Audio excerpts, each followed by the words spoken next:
the relationship with Dell has been great. They've been a multiplier effect as many of our corporate sponsors. And I think without that multiplier effect and without that scaling that they can offer, we'll be still talking in little groups. So I want to thank you very much for working with us, and I hope that the relationship continues and strengthens, and let's do and really scale this up.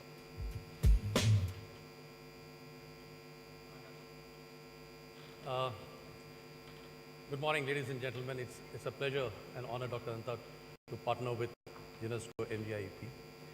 One of the things that at Dell, when we've been looking at it, we said one of the primary objective of education is to prepare the children for the future. Now, when you define future, it's very difficult. What was future when we were children is different from what will be the future 10, 15, 20 years ahead. And at Dell, we talk to a lot of customers across every day, millions of customers. And we ask them, are they ready for the future in terms of the way the technology is changing, the way technology is getting adopted. And then we realized, we worked with an Institute of Future to understand what the future would be. And what we realized is that the future of work is intricately linked to the future of learning. And it is not just the technical skills, it's all the socioeconomic skills that is required, because technology has shrunk the world. And when the world shrinks, you need to know how to collaborate and work as teams across different geographies, different socioeconomic strata, people with different backgrounds. And I think digital literacy plays a humongous role out there in bridging this divide. India is a nation, probably the nation with the largest population of youth across the world. 55% of our population is less than 30 years of age. 25–30% of our population is less than 18 years of age.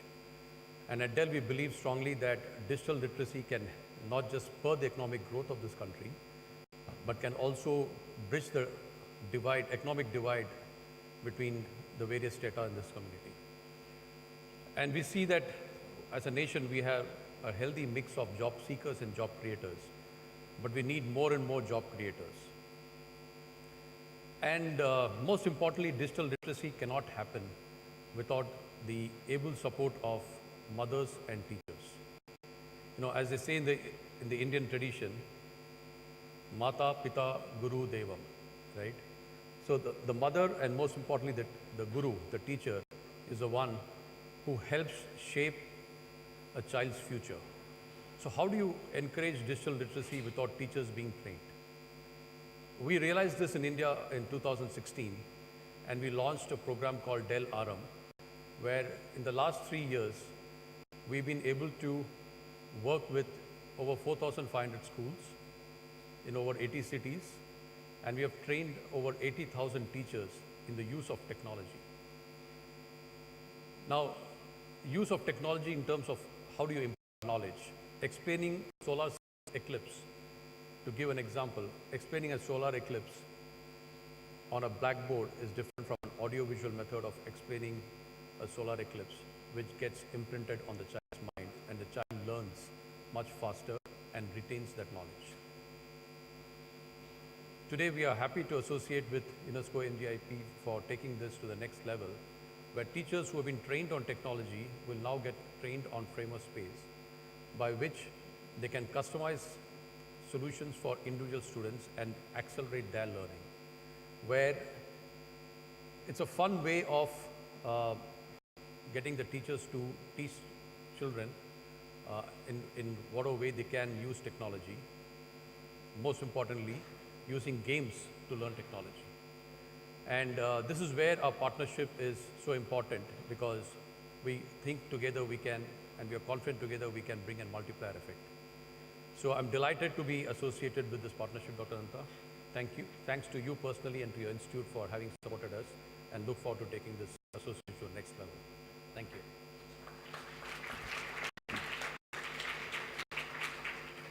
I just wanted to say, don't forget the fathers.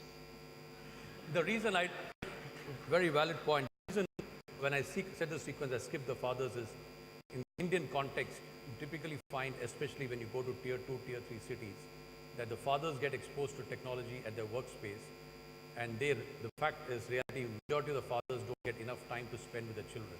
So the child is influenced by the mother and the teacher, right? And unfortunately, both of them have not got an opportunity to get exposed to technology like the fathers. And that's why we want to encourage the teachers and mothers to be trained on technology.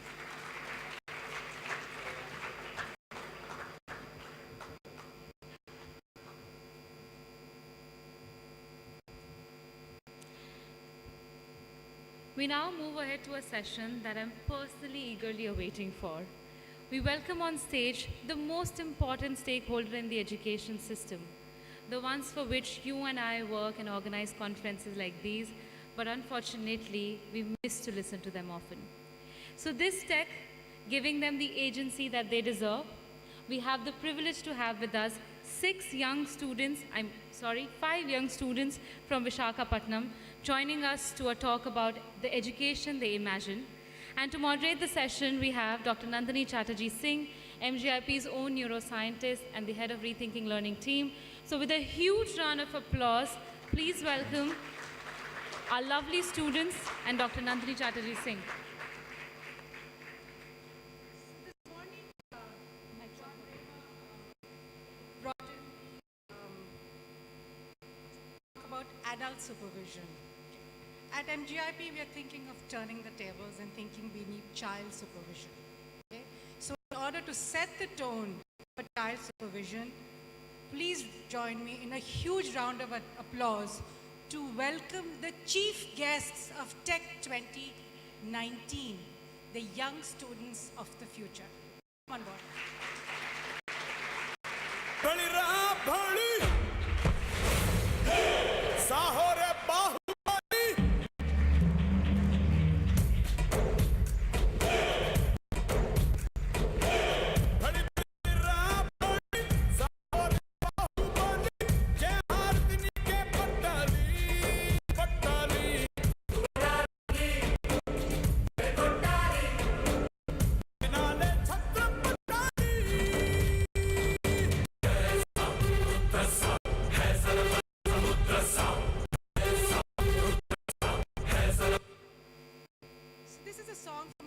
Famous film set in the region, and it talks about Bahubali.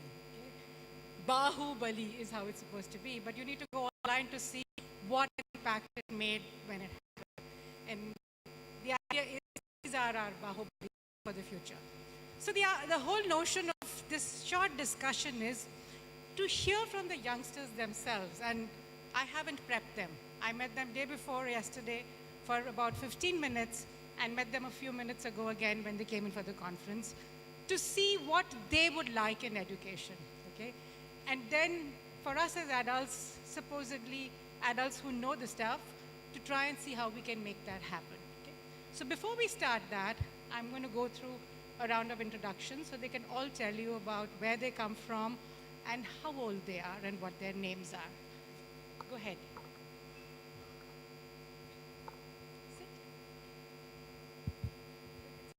A very good morning to one and all.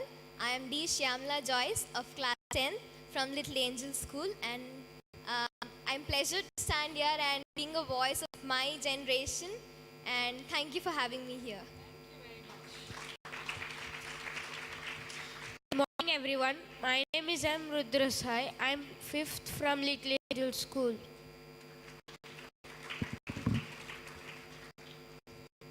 Good morning friends. My name is M. Vaishnavi from Little Angel School, class 4th. A very good morning to everyone. My name is Ankur. I'm 13 years of age and I'm from 8th class, Little Angel School. A very good morning to one and all. I'm Aprajita Sanyal of class 8 and I'm 13 years old from Little Angel School.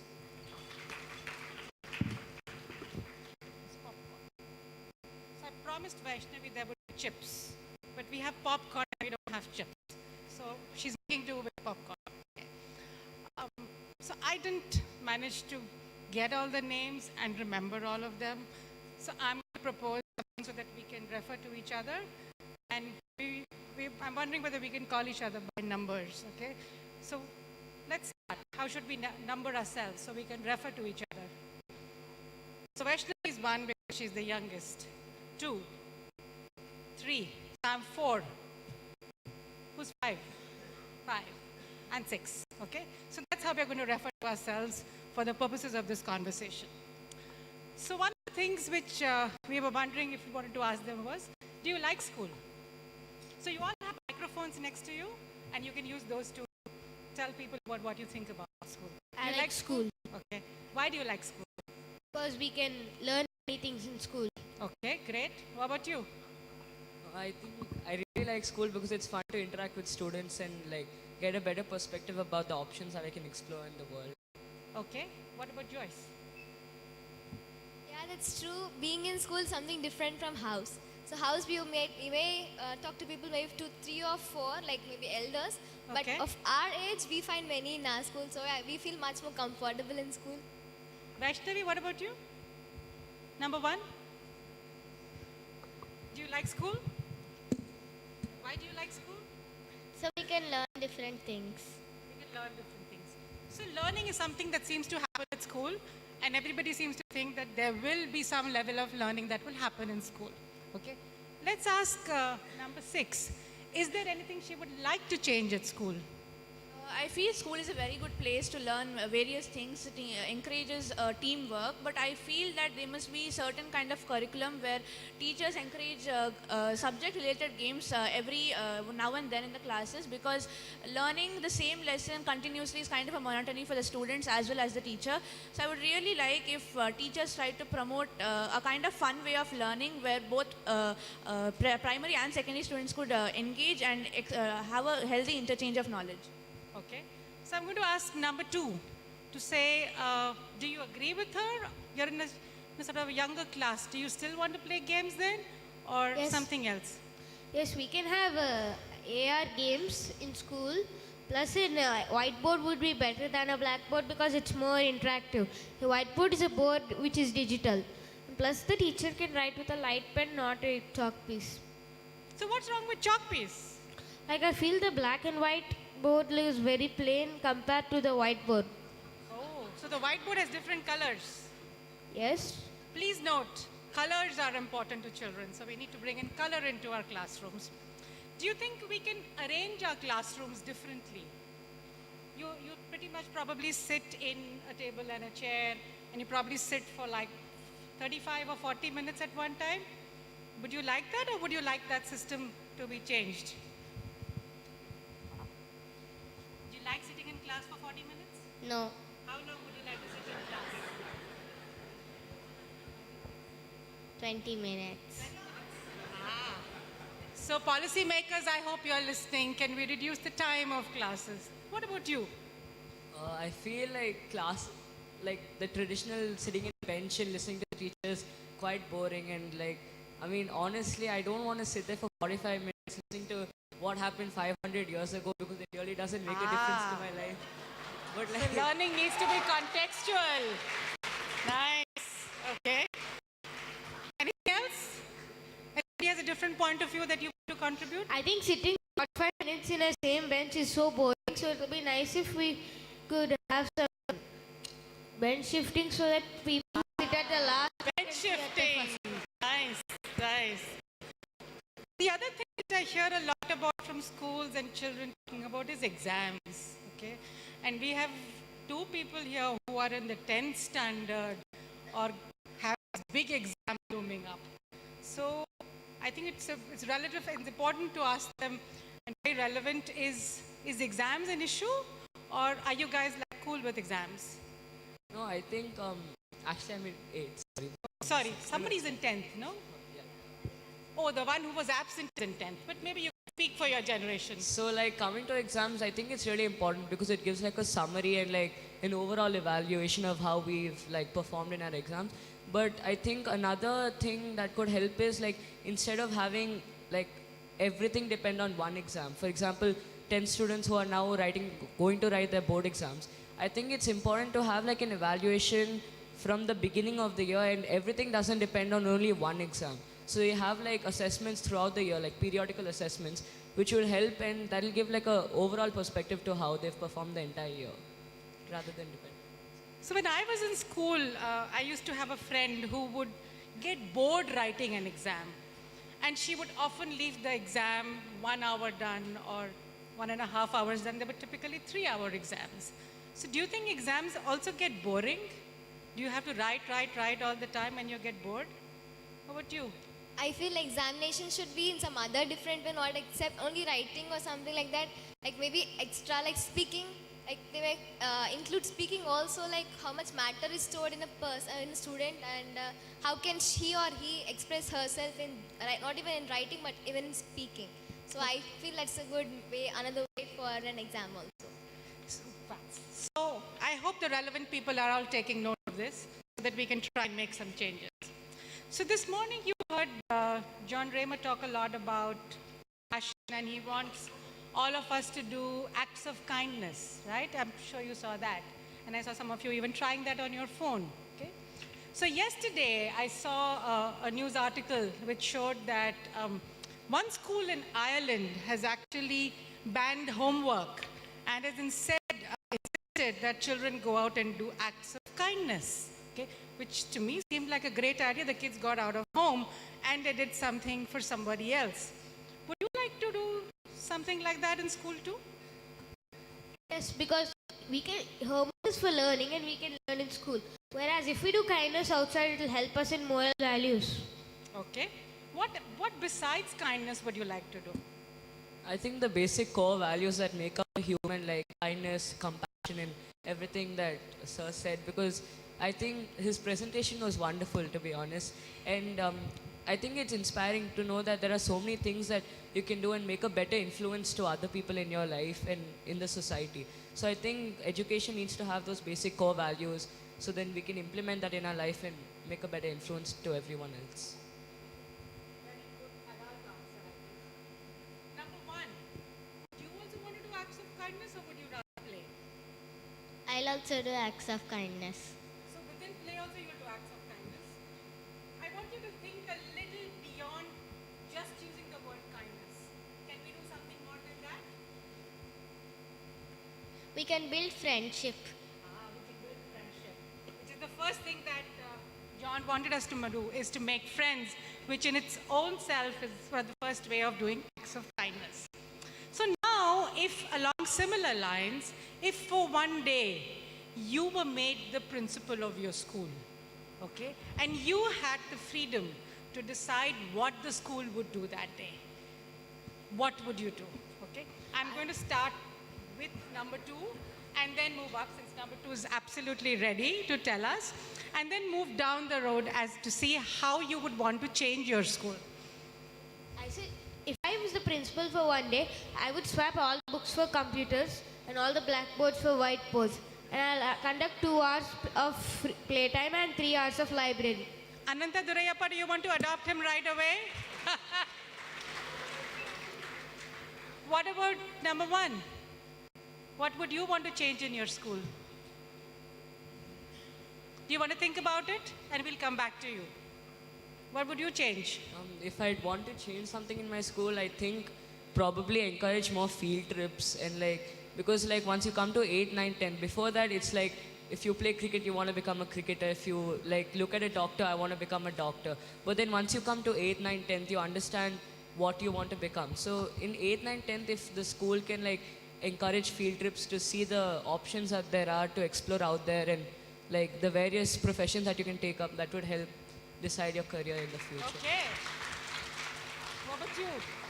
If I was made the principal of the school for one day, not to be childish, but I would ensure that the whole day everybody would play on the playground for that day.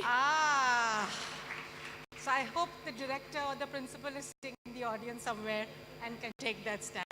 What about you? If I were the principal, I would obviously give equal time for play and also for the studies, because having physical fitness is also equally important for the mental fitness too. So I, being a sports person, I'm an international chess player. Wow. So I also prefer students to play a lot of games because that makes them to be lively in whatever they are doing. So I want to underscore the role of play that's coming back again and again in different ways. And number 1 will have the last word. What would you like to be done in school? I like to do more experiments.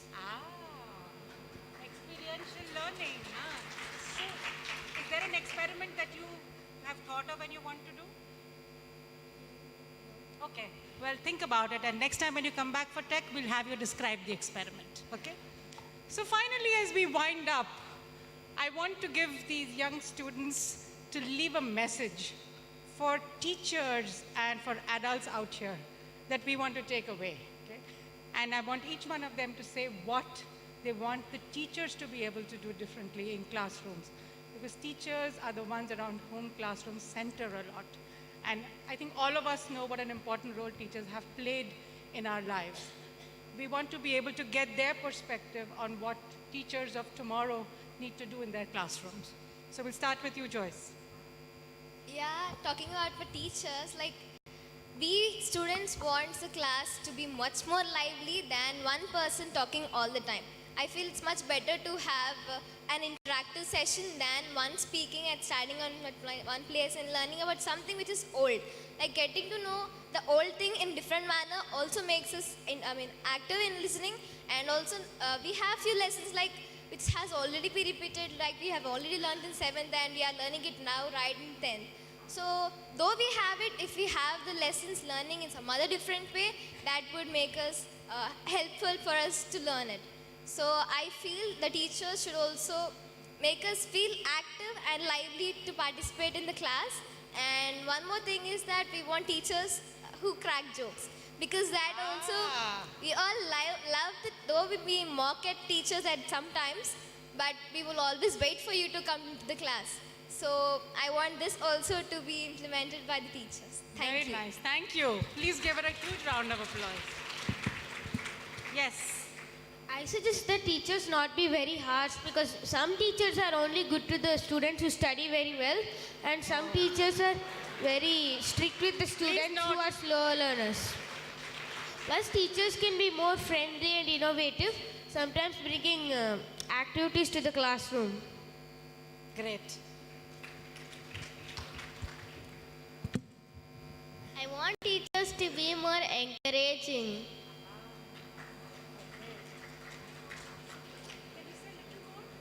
And friendly. So teachers, please go and form friendships from tomorrow. Very nice. Go ahead. I think the two places where a child is in the beginning of their life is either at home or at school. So the two people who play the most important roles in a child's life is their mother and their teacher. And the teacher is the one who molds the child's future and all that. So I think it's very important for a child or a student to have a very good relationship with their teacher, because without them, basically students are nothing. And if a student can establish a good relationship with their teacher, then that will be a relationship they'll cherish for their entire life. So I think it's really important for them to have a really good relationship so that their future will be better. Great relationship building. I really feel that if teachers weren't so stressed about marks and always told us to get a good rank and good marks, otherwise we wouldn't be placed in a proper college, I hope that teachers stop doing that and they stress more on the core values which build us. I also hope that they use the modern technology to teach us, since we are constantly involved with technology after we complete our school. So interactive methods and also communicating with the student in a friendly manner without getting angry on asking questions. I hope that will really make a big difference. I love the angry on asking questions. So ladies and gentlemen, please join me in giving this wonderful group of people a huge round of applause. Thank you so much. Come, let's take a picture together. Come. Maybe go down. Come. Okay, can you take a picture of all of them together? Yes.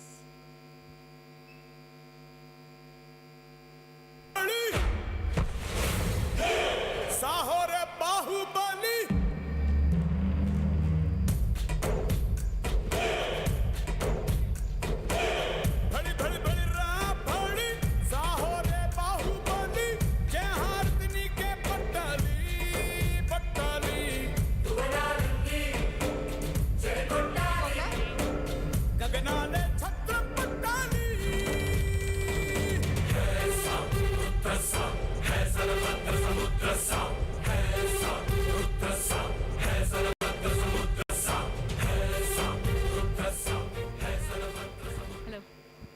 Can we have another huge round of applause for them? These are young children, have excused themselves from school today, and are so passionately talking about education for future.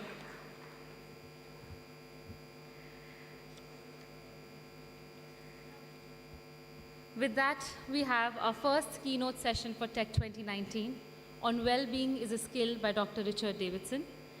Dr. Richard is a William James and Wallace Research Professor of Psychology and Psychiatry, and also the founder and director of the Center for Healthy Minds, University of Wisconsin-Madison. His research is broadly focused on the neural basis of emotion, emotional style, and methods to promote human flourishing, including meditation and related contemplative practices. He's author of some of the most prominent texts written on social and emotional learning, and also the governing board member of Unesco MGIEP. Ladies and gentlemen, with a huge round of applause, let's welcome Dr. Richard Davidson. Okay, we can do better at that. One more time.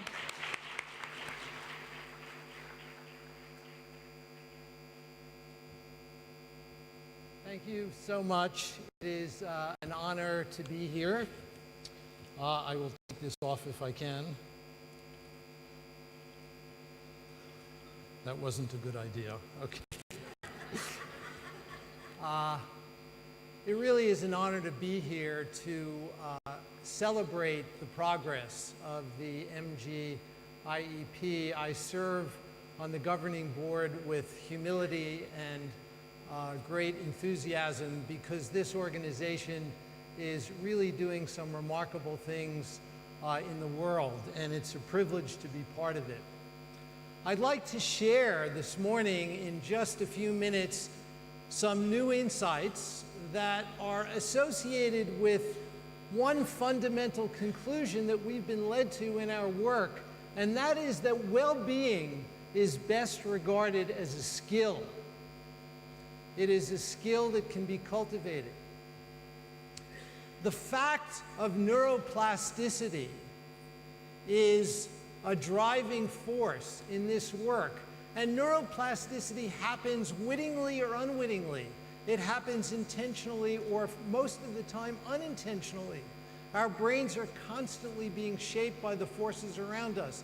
And the invitation in the work that you're hearing in this meeting is that we can actually intentionally shape our own brains by cultivating healthy habits of mind.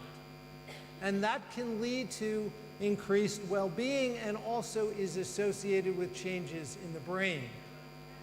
So in our work, the inspirer-in-chief has been His Holiness the Dalai Lama. This is a picture of His Holiness visiting our lab in 2001. He's been to Madison, Wisconsin, where we work on many occasions, and he has challenged us to use the tools of modern neuroscience to study qualities like kindness and compassion that are so central to social and emotional learning, and that is what we've been doing. And I'd like to begin today by underscoring the urgent need for this, particularly in this region of the world. So I show you data from the World Happiness Report.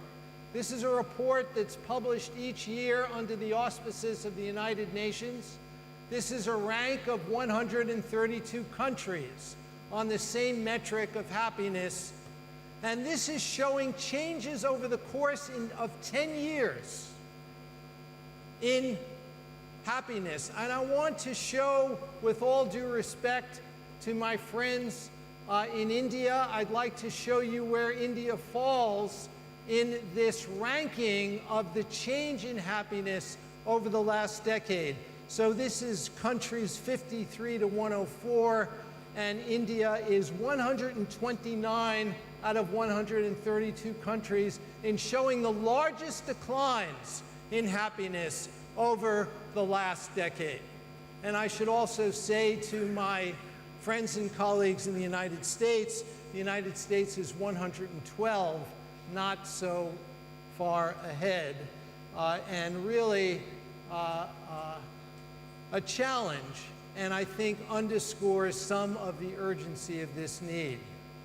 This is a study that was published in a very prestigious medical journal very recently on suicide rates in India and trends over the last 15 years. And I'd like to just read you the data that captures the essence of this.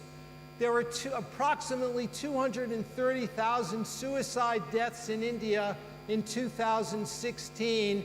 India's contribution to suicide deaths increased from 25% to 36.6% in 2016 among women, and from 18% to 24% among men. And then later it says, if trends observed up to 2016 continue, the probability of India achieving the SDR, the SDG, SDR is suicide death rate, reduction target in 2030 is 0. And so this need is quite urgent. So in our center, much of the work we're doing today is around a framework for understanding well-being that suggests that there are 4 fundamental pillars to well-being. And I'd like to tell you about each of these pillars, and then we're going to take a deeper dive into a few of them. The first pillar is awareness. And awareness has to do with our capacity for attention. Anantha mentioned this earlier. This is so important, and distractibility is a pernicious problem in today's culture. It also includes the capacity for meta-awareness, that is actually knowing what our minds are doing. The second pillar of well-being we call connection. And connection refers to qualities that nourish harmonious interpersonal relationships. Qualities like appreciation and kindness and empathy and compassion. The third pillar of well-being is insight. And insight here refers to insight into our self, into the narrative that we all have about ourselves. And this is really about insight into self-knowledge. And finally, the fourth pillar of well-being we call purpose. Having a clear sense of direction in which our life is headed, and most importantly, being able to align our everyday behavior with this sense of purpose. Each of these 4 pillars of well-being, we know, is associated with specific brain circuits. Those brain circuits exhibit plasticity.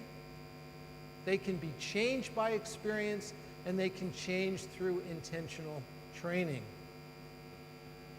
So I want to take a deeper dive into awareness and share with you both some classic but also some very new evidence on novel ways to train awareness, particularly in our children.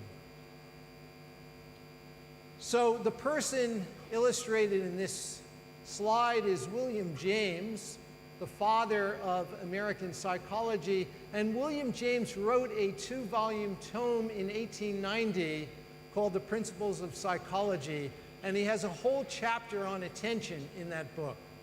And this is what he said in that chapter. He said, the faculty of voluntarily bringing back a wandering attention over and over again is the very root of judgment, character, and will. No one is compos sui if he have it not. An education which should improve this faculty would be the education par excellence. But it is easier to define this ideal than to give practical directions for bringing it about.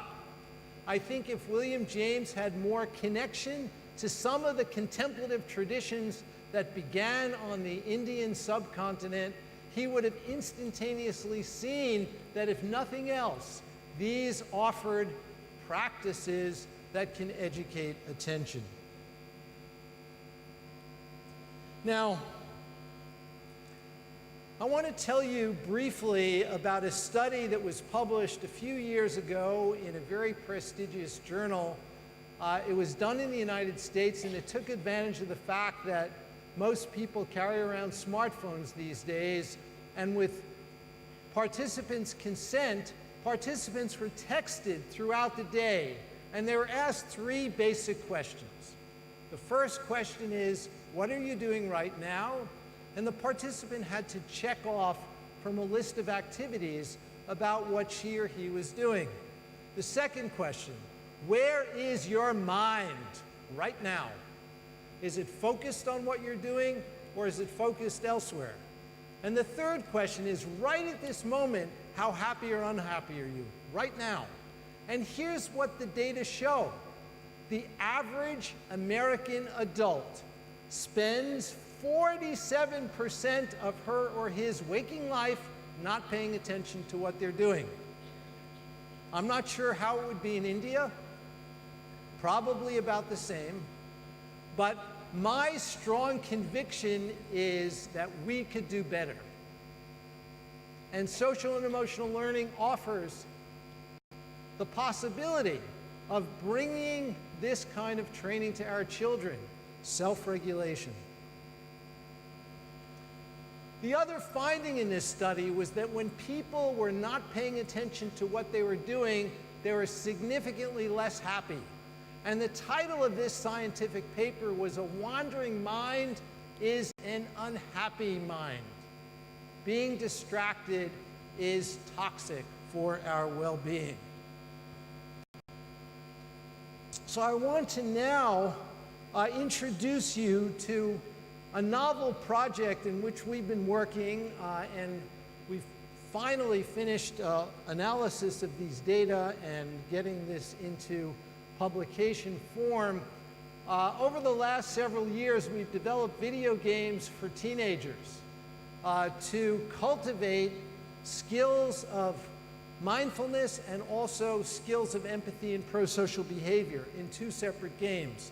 The first game that we developed we call Tenacity, and it is a simple game that's based on an extensive corpus of research that we've done using breath counting as a strategy to cultivate mindfulness. And the basic idea in this game is that kids have an iPad and or any kind of tablet, and they tap on the tablet with each breath cycle.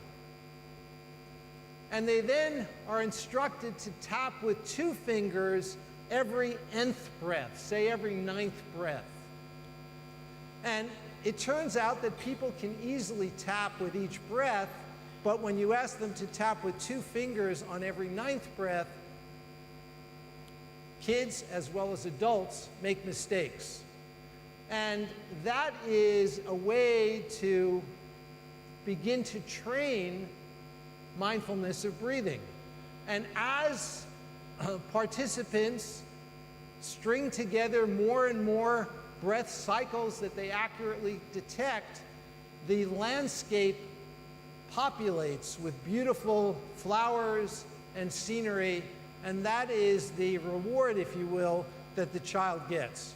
So we did a randomized controlled trial of this game where we randomized kids to play this game for 2 weeks. We had a control group that was randomized to play a commercially available game that had none of these qualities but was similar in its physical characteristics.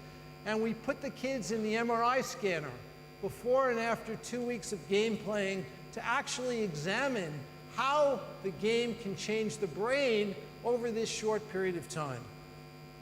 So I won't bore you with the details, but using diffusion-weighted imaging, which is a method to look at white matter connectivity in the brain, we see changes in the superior longitudinal fasciculus. Now that's a big set of jargon words, but that is a major pathway that connects the 2 major centers of the attention network together.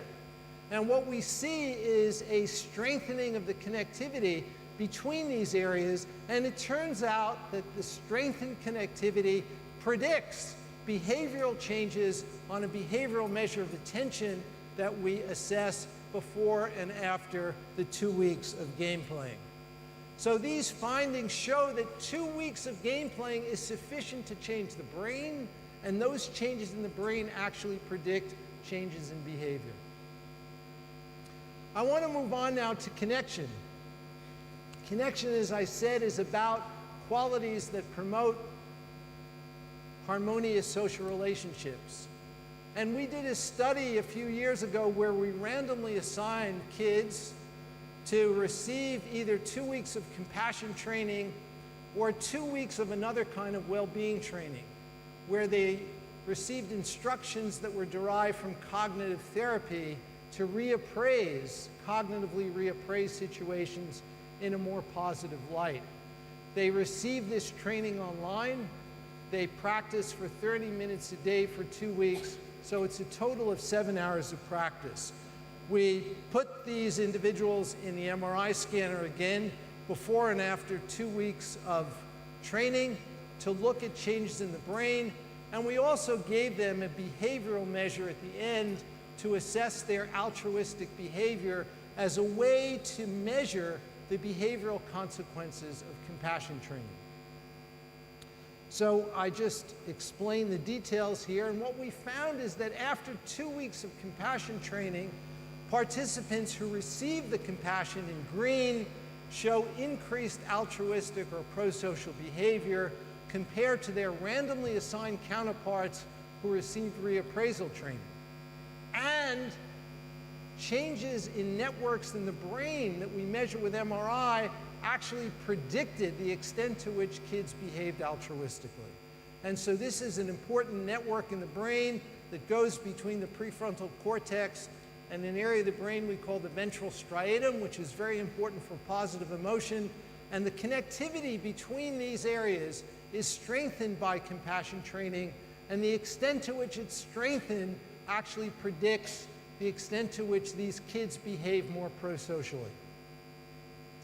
Now, more recently, for kids who are younger teenagers, and this next study is done with kids who are on average 14 years of age, we developed a video game to cultivate empathy and pro-social behavior. This is the publication for it. It came out in 2018. And we call this game Crystals of Cador.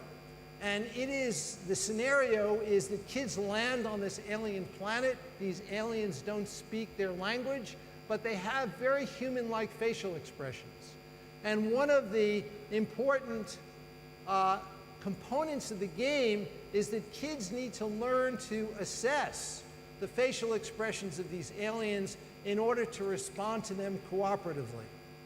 And again, kids were randomly assigned to play this game or a commercially available control game. They were scanned in the MRI scanner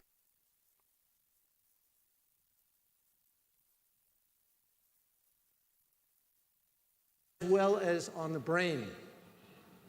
And what we found, again, without boring you with all the details, is that 2 weeks of game playing is sufficient to change the brain.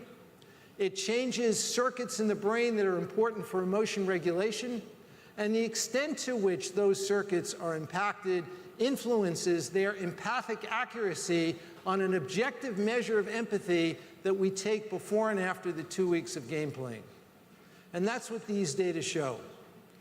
So these games are not ready for prime time. There's a lot more work that needs to be done, but they're a proof of concept in illustrating the possibility that we can harness technology in this way, as is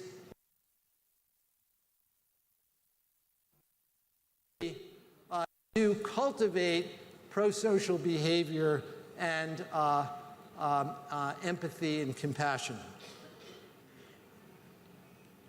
Okay, I want to talk about one other component of connection which is so important, and that is implicit bias.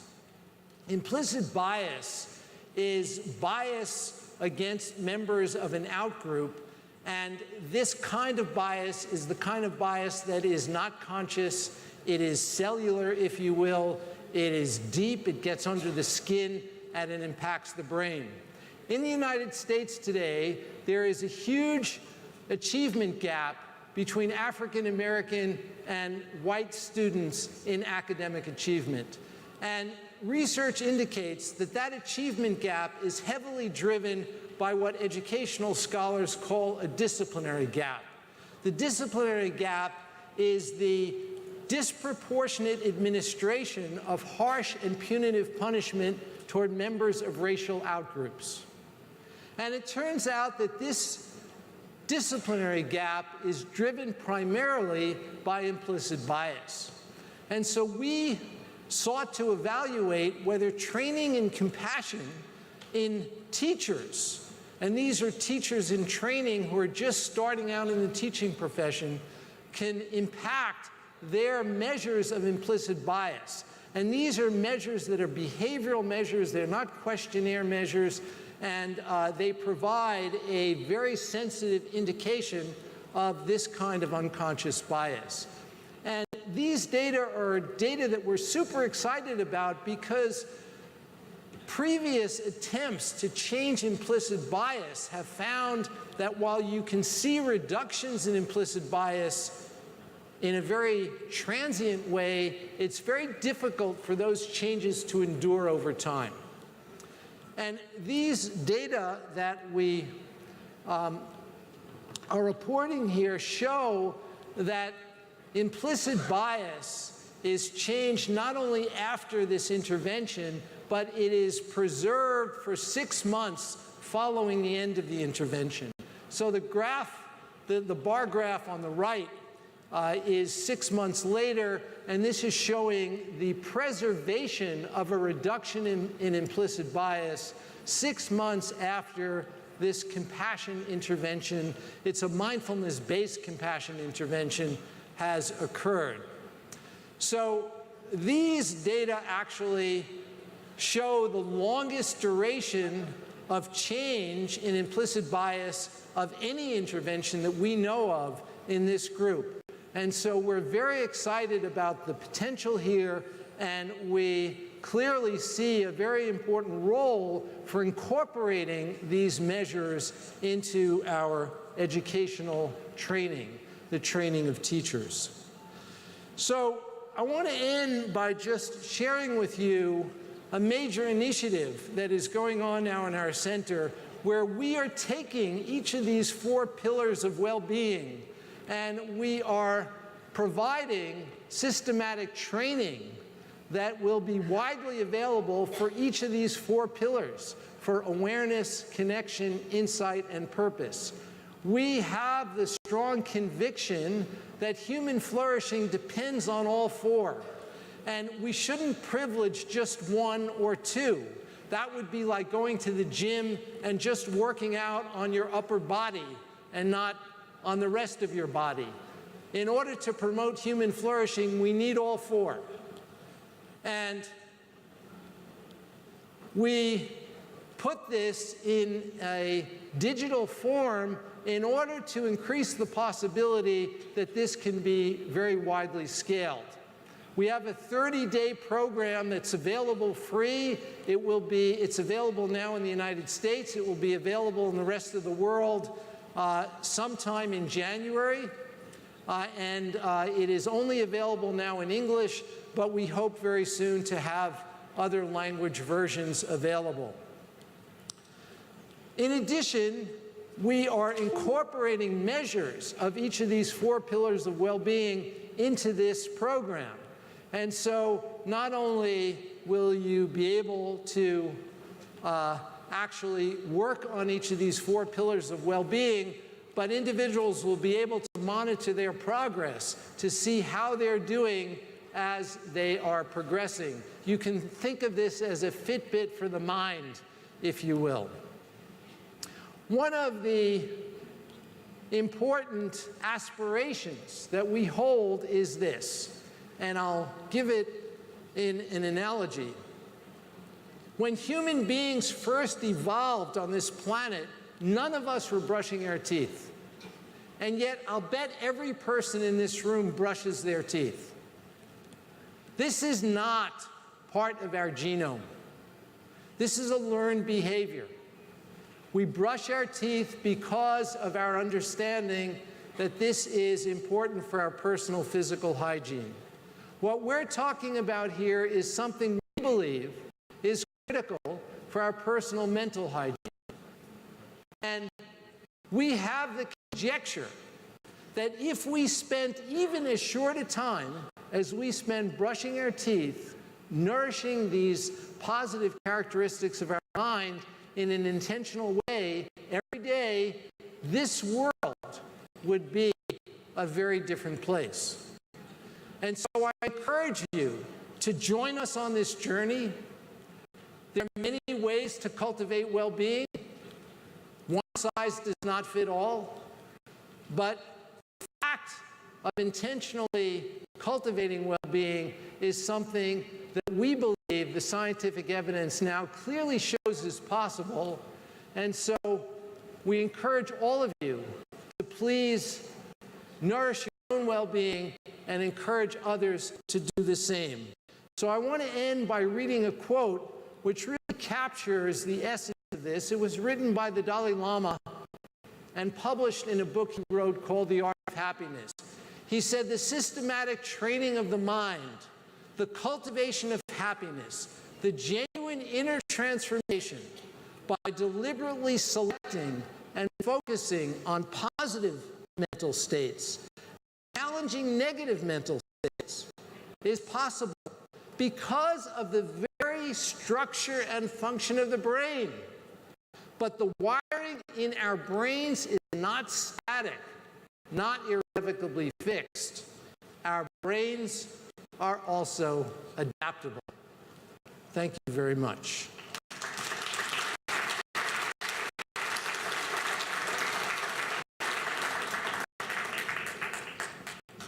So we're going to do a little, you're going to do, okay. We're going to do a little transition now, and I'm going to put on another hat as a member of the governing board of the MGIEP, who is organizing and sponsoring this meeting. This is my second year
HLD minister in Paris last month.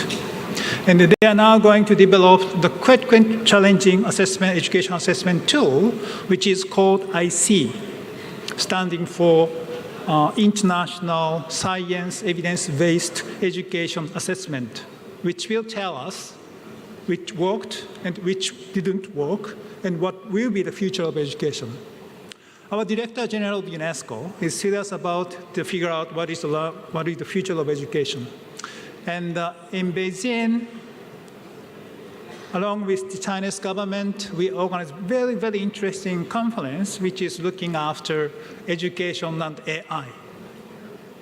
If you look at the AI future, huge amount of changes will be happening in the world of work. And education system should catch up this rapidly transforming social and technological transformation. I understand that the MGIEP will be at the vanguard to shape, reflect on the future of learning. The UNESCO Regional Bureau of Education, under which we are now looking after 46 countries in this region, will be very pleased to work with the MGIEP in the future to look at what will be our future and what is the real contribution of education and what is the core contents of future of learning. Just lastly, I would like to share the one information. The Regional Bureau of Education in Bangkok, UNESCO, will organize the regional dialogue on peaceful and sustainable future in Asia Pacific, inviting 46 countries in the region in March next year, where we will have a lot of discussions around the core components of education to address future, the peaceful and sustainable future. And I'm quite sure MGIEP could be a very important part of the discussion. And this tech, I really expect and looking forward to coming up some kind of strong message for UNESCO and the education players at global, regional, at national level. What is the core component of the future of education? I understand that last year you came up with the Vishakhapatnam Declaration, which reflect on the technological involvement in the education system. But here, I really want to have something concrete, something strong message on the core component of the future of learning. I'm very much looking forward to listening to you, and then I wish you all the success of this important conference. Thank you so much.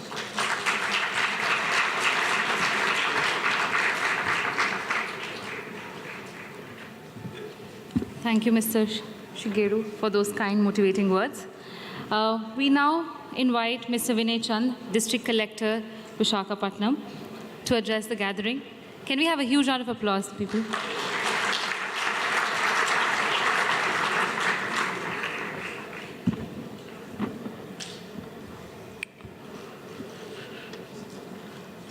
Distinguished dignitaries on the dais, Mr. Ayogi, Dr. Anantha, delegates from different parts of the world, members from the UNESCO, MGIEP, members of the media, officers from the district administration, a very good morning to all of you. At the outset, I express my privilege to be a part of this historic conference, which we've been proud to host year after year in Vishakhapatnam. So from the district administration and the state government, I welcome all of you to this conference.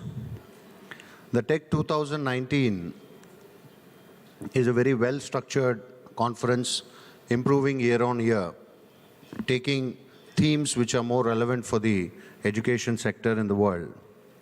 This year, with the theme Participate, Network and Learn, the Tech 2019 couldn't have been more meaningful. We expected a lot of secretaries from the state government to attend this conference, but the Legislative Assembly being in session, most of the secretaries could not make it to the event, so I am representing the state government on their behalf. The Tech 2019 started with the pre-conference sessions. All credit to Mr. Ebell and his team. They've been in touch with us for the past over 3 months, trying to work out all the infrastructure, logistics, and other arrangements for this historic event. This wouldn't have been possible with the continuous support and cooperation of UNESCO in taking this forward, and the MGIEP as well. Coming to the main themes for this conference, the transformative pedagogies, reimagining the learning spaces, and data learning and education role of artificial intelligence. All three themes very much reflect the current concerns across the world, more so in India and Andhra Pradesh also.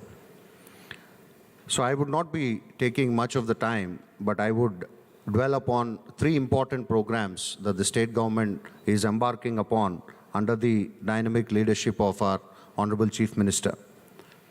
They are very much in tune with the themes that have been finalized for this year's Tech 2019 conference. In terms of reimagining the learning spaces, most of our schools, we have close to 4,000 schools. I would like to focus more on the school education, that is until the 10th standard, because these are the transformative years. These are the years where a kid's foundation for his higher education is laid. In terms of transforming the learning spaces, the Honorable Chief Minister embarked on an ambitious program called Nadu Nedu. Its English translation would be then and now. So the schools and their current infrastructure, including the gaps in infrastructure, would be carefully analyzed. Over a period of 3 years, taking 1/3 of schools every year, the government's intention is to improve the school infrastructure in a big way. It is a very ambitious project upon which all of us have embarked upon under the dynamic leadership of our Chief Minister. Insofar as Vishakapatnam district is concerned, we have identified for this year, 2019-20 financial year, 1,234 schools, 1, 2, 3, 4. So these are the schools which have already been identified for their infrastructural gaps. You could be facing a problem with running water, you could be having a problem with the toilets in schools, you could have problems in inadequacy of classrooms. There is a situation where the school is not having a compound wall, prone to encroachment of their playgrounds. So 9 such issues have been identified, and 9 focus areas have been earmarked under the Nadu Nedu program. So we have all currently identified these 1,200 odd schools for their infrastructural gaps. So now from this month, in another couple of days, we would be embarking on improving the infrastructural gaps for all these schools. The target set for us by the Honorable Chief Minister is June of next year, by which time the schools open for the next academic session, by which time we have to improve these schools comprehensively and then showcase it to the civil society at large under the theme Nadu Nedu, which is the school then and the school now. So I'm sure all of us can give a big round of applause, because this is one single largest program being taken up by the Andhra Pradesh government. The second theme that we face persistently when we work at the district level is a large percentage of school dropouts. Teams after teams, committees after committees have been constituted by Government of India to study the problem of school dropouts, more particularly among the girl children. So this is one theme which has been taken seriously by the Honorable Chief Minister, and he has conceptualized a program called Amma Odi, which the translation of which is Mother's Lap. All through us, most of us know very well that during our formative years, mother plays a very crucial role in building up our character, personality, and our view about the civil and view about the world. So mother's role in ensuring the child completes the mandatory elementary education cannot be overruled. So it is with that spirit that this program was conceived, and this program aims to incentivize every mother who sends her children to school without fail until he or she completes the elementary education to the full extent. So this program is currently being surveyed. All the school children, primarily the dropouts are focused after the primary education. Once you complete first standard to fifth standard, most of the girl children drop out without going for the upper primary, which includes 6 and 7. Once they complete, the second stage would be to target those children who complete 6 and 7 and fail to go up to 8, 9, and 10 subsequently. So in line with the Right to Education Act, which the Union Parliament has legislated, the Andhra Pradesh government incentivizes all mothers with a sum of 15,000 rupees every year to send their children without fail to schools and ensure a minimum of 75% attendance. So this ambitious program has already been launched by the Honorable Chief Minister, and the government is now surveying all the school children with the databases that we have, and we're cross-checking if any child has missed out from the database so as to make it all-inclusive and all-encompassing. The next major initiative taken by the Honorable Chief Minister is to make English medium compulsory for all the schools across the state. This is supposed to be done in a phased manner, starting with first to fifth standards, which will be starting from the next academic year. I am sure most of the teachers or most of the teaching community might not be fully equipped to take the English medium, imparting of education through the English medium to the full extent. It is with that gap in mind that we have also included an ambitious teacher training program to ensure that all the teachers are well trained, at least those concerning the primary education classes for the next year's launch, to impart education in the English medium. The textbooks and the other teaching material and the learning material also is being transformed or is being converted so as to make it student-friendly and also teacher-friendly, so that the students do not face a gap in understanding the concepts that are being taught to them. Telugu being the mother tongue of most of these children and being the official language of Andhra Pradesh, would continue to be given topmost priority as one of the language subjects. This was a challenging decision for the Chief Minister, but he took the decision keeping in view the global forces which is making the entire world into a global village. So English has assumed a lot of importance for higher studies, for children once they complete their graduation and post-graduation, to be able to compete with most of the private school children, especially coming from the remote interior areas of the state and the country. These children are unable to cope up with the competitive examinations coming from private school children. So in order to enable them to face the competition and in order to enable them to be a part of the global world, English as a standard medium of communication has to be introduced, was the vision of the Chief Minister. To that extent, he has taken these decisions in quick succession, and they are all now under active implementation in the state government. Furthermore, we have the challenge of economically and socially backward children studying in various hostels across the district and the state also. So these children normally reside in welfare hostels constructed by the state government under various departments.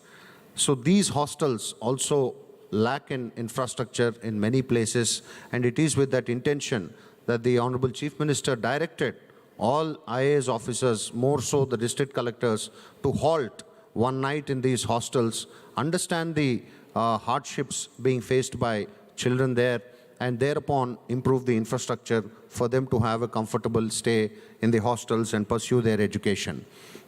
So to sum up, I would like to emphasize that the state government attaches a lot of importance for education, and this conference, more so happening in our state and in Vishakhapatnam district, will certainly come up at the end of these 2 days conference, will certainly come up with many bright ideas from all of us here, delegates from across the world. When you share your good practices, we would be open to accept the practices which are relevant to us and take the process forward.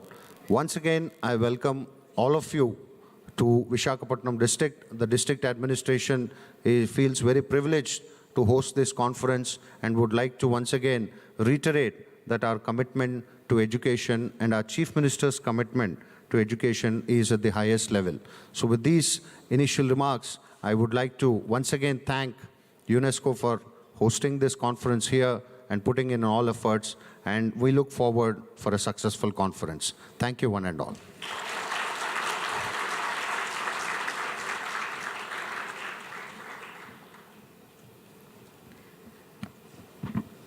With that, ladies and gentlemen, we come to the end of the opening ceremony, and we thank the sponsor for today's show, without whose support this massive event would not have been possible. Our technology partner, Samsung India, our digital learning partner, Dell, education technology partner, Microsoft, innovation partner, HP, and digital creative partner, Adobe. Can we have a huge round of applause for the sponsors, ladies and gentlemen? We would also take this opportunity to thank Professor Shiva Ramakrishna, Professor Balaji, and Professor Veerabhadram from Gandhi Institute of Technology and Management, Geetham University, for hosting us at the pre-conference workshops at Partnering for Compassion Integrity Training, CIT. We would also like to acknowledge our wonderful, hard-working volunteers from Geetham. They have been on their toes for the last 3 days, and that's going to be another couple of 3 to 4 days. So a huge round of applause for the volunteers as well. They're going to be around, they're going to be helping and supporting us to organize this conference the way we have envisioned. So also, can I request all dignitaries and honorable guests to come for a photo opportunity?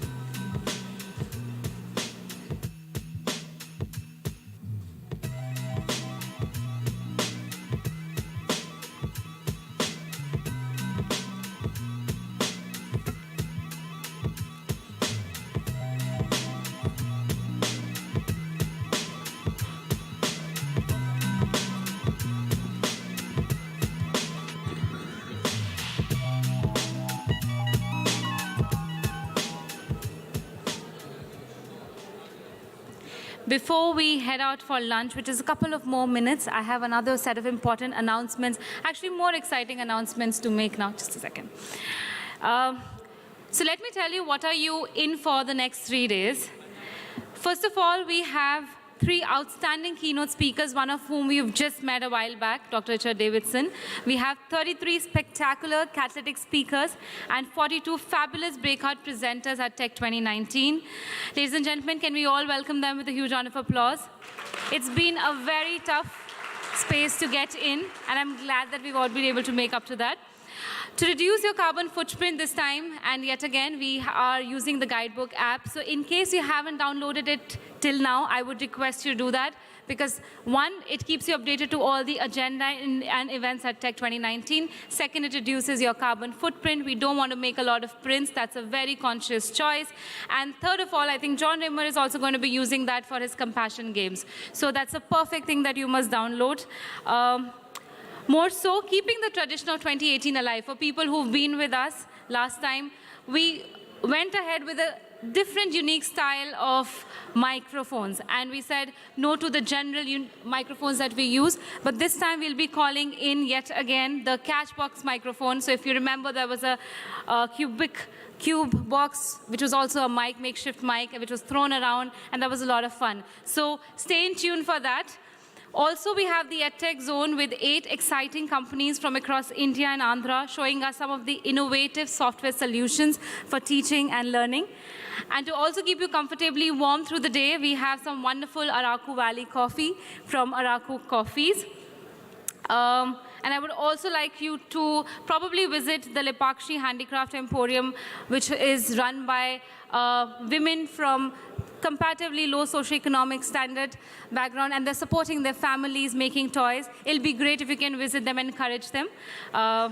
And last but not the least, something that is a new addition to this year's Tech 2019, which is the AMA, Ask Me Anything. So we'll have the Ask Me Anything every evening from 5:30 to 6:30 outside the choral room, so which is right behind me, honestly. So that's where you can catch the speakers of the day and speak to them, and probably if you have questions, that's an excellent time to engage in that.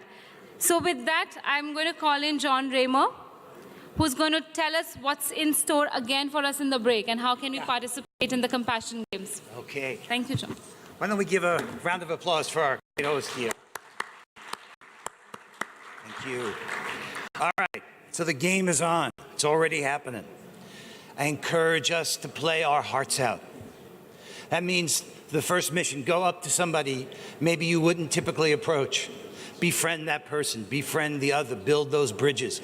Let's connect through our similarity, but innovate through our diversity. Let's embrace the difference as a source of strength. That's the first mission. Then let's build together a collaborative intelligence about who is in the world of social emotional learning that we need to connect with so that we can bring this into the mainstream. That's mission 2. This is all in the guidebook if you look under Compassion Games. The third one is celebrate our shared humanity. We have the compassion torch. I see we have the lamp that we lit. Let's discover what is it that we have in common that unites us. Then let's build relationships with each other, mutual mentorships, our common values, our shared interests, our unique resources. How can we really leave here empowered and supporting each other in ways that we could not have imagined when we arrived? And then why not sign up for the greatest game on earth to invent peace on earth by 2030? So I feel so blessed and privileged to be able to design this game with you. But if we don't play, no participation, no development. No vision, no development. So it's in our hands. As we go into this break, I encourage us to get out of our comfort zones and play like every choice we make really matters. Game on.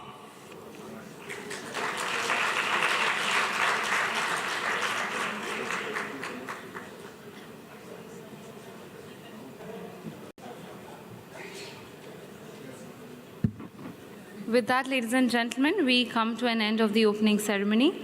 I would invite all of you for the lunch to just be here for another second. For the catalytic speakers, we have the lunch at the restaurant Zafran. And for all the other participants and attendees who've joined us, we have the lunch right outside. It's not hard to find that, definitely.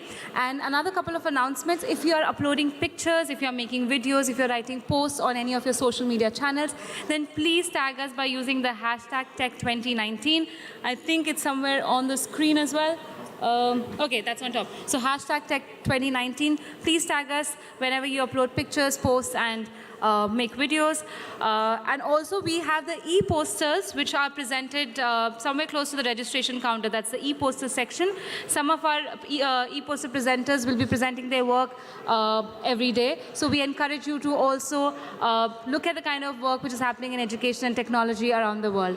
Thank you. Thanks a lot. Have a great lunch, and see you back for an exciting discussion. It's a disruptive session which will be moderated by Director of Unesco MGIEP, Dr. Anantha Duraiappah. Thank you. Thanks a lot. Have a good lunch.